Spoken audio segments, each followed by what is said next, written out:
मैं मोदी जी आपसे इस मंच के माध्यम से पूछना चाहता हूं, वो 80 साल की बुजुर्ग महिला, वो रामपुर में रहने वाली नूरजहां, क्या वो घुसपैठिया है?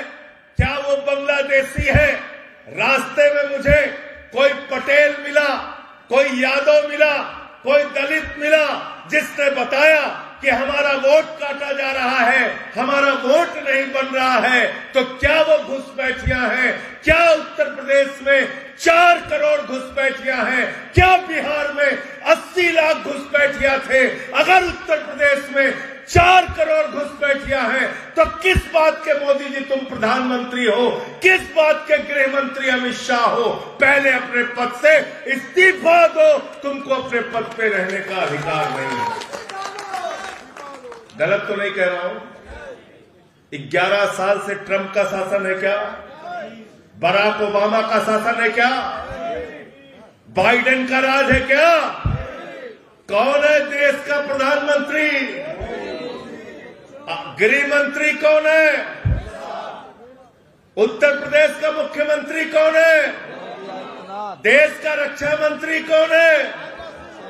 सबके सब हिंदू है और कहते हिंदू खतरे में है। हिंदू खतरे में, प्रधानमंत्री हिंदू, मुख्यमंत्री हिंदू, गृह मंत्री हिंदू, रक्षा मंत्री हिंदू, वित्त मंत्री हिंदू, कई राज्यों के मुख्यमंत्री हिंदू, फिर भी अगर हिंदू खतरे में है तो नाक रगड़ के पानी में अपने पद से इस्तीफा दे दो। मोदी जी, तुमको अपने पद पे रहने का अधिकार नहीं है। कह रहे हो हिंदू खतरे में है। तो जब मोदी जी ने कहा 4 करोड़ लोगों का वोट उत्तर प्रदेश में हम काटेंगे, तो बाबा जी ने 4 हाथ और आगे बढ़ के बोला, कहने लगे सबके लिए हम डिटेंशन सेंटर बनाएंगे, सबके लिए हम डिटेंशन सेंटर बनाएंगे।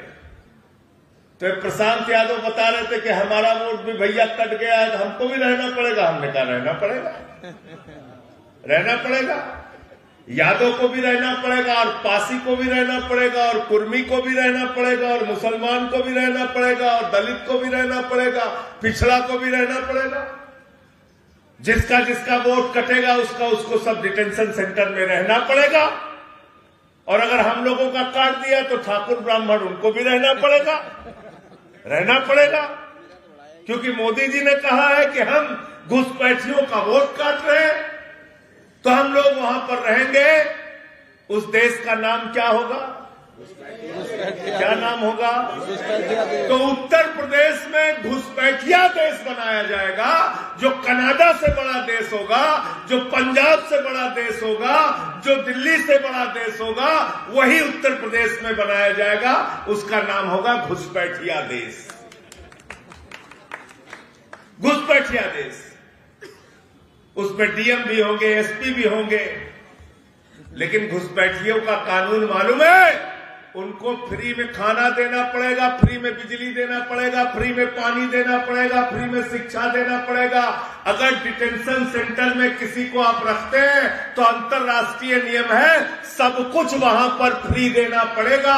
तो मैं इस मंच के माध्यम से बाबा जी को कहना चाहता हूं, योगी आदित्यनाथ जी को कहना चाहता हूं, अगर कोई बांग्लादेशी उत्तर प्रदेश में मिले, अगर कोई पाकिस्तानी उत्तर प्रदेश में मिले, अगर कोई अफगानिस्तानी उत्तर प्रदेश में मिले, अगर कोई विदेशी नागरिक उत्तर प्रदेश में मिले, तो उसको उसके घर, उसके देश वापस भेज देना। हमारे पैसे से डिटेंशन सेंटर बना के फ्री में यहां पे मत खिलाना। अगर तुमको ज्यादा शौक है तो अपने घर में उन लोगों को रख लेना, हमारा पैसा इन लोगों के ऊपर बर्बाद मत करना। इस सभा में हिंदू मुसलमान सब है ना भाई? हिंदू मुसलमान सब है ना?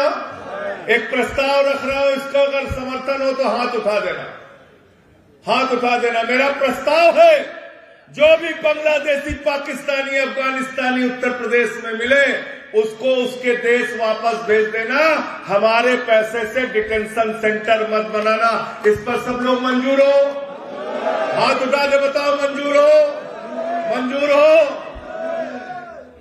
सब लोग तैयार है? तुम क्या साबित करना चाहते हो?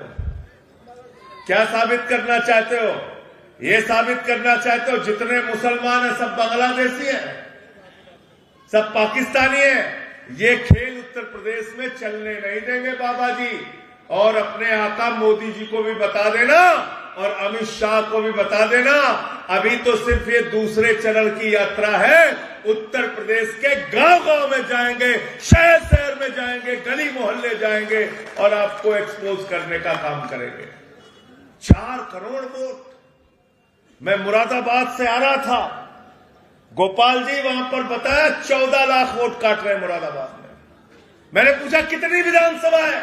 कहने लगे 6 विधानसभा, औसतन 2.25 लाख वोट एक विधानसभा में कट रहा है। आप सोचिए 2.25 लाख वोट अगर अमरोहा में कट जाए, मुरादाबाद में किसी विधानसभा में कट जाए, फिर क्या चुनाव बचेगा आपका?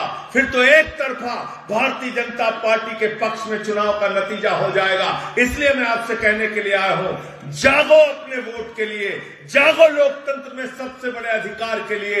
क्योंकि बाबा साहब डॉक्टर भीमराव अम्बेडकर जी ने जब भारत का संविधान लिखा तो उसमें लिखा राष्ट्रपति के वोट की गिनती 1 होगी, प्रधानमंत्री के वोट की गिनती 1 होगी, सांसद के वोट की गिनती 1 होगी, विधायक के वोट की गिनती 1 होगी, गांव में रहने वाले मजदूर और किसान के वोट की भी गिनती 1 होगी। वोट के मामले में सब बराबर है, किसी का 2 वोट नहीं है, सबका 1 वोट है।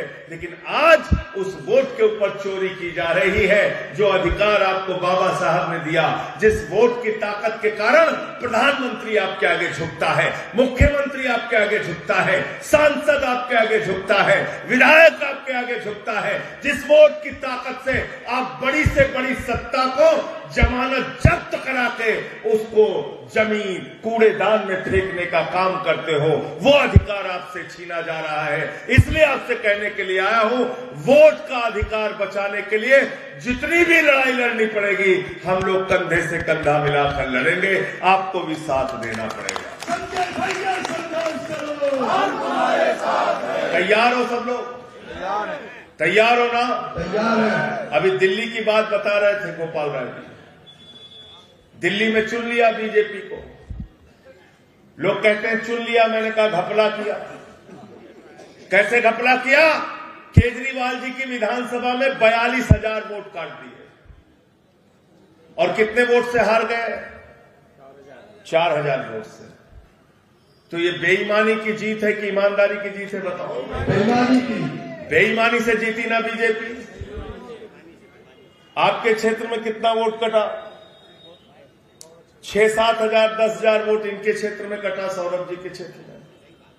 ऐसे ही सभी विधानसभाओं में वोट कटवाया वहां पे, और हमारा कोई विधायक 2,000 से, कोई 3,000 से, कोई 4,000 से हार गया।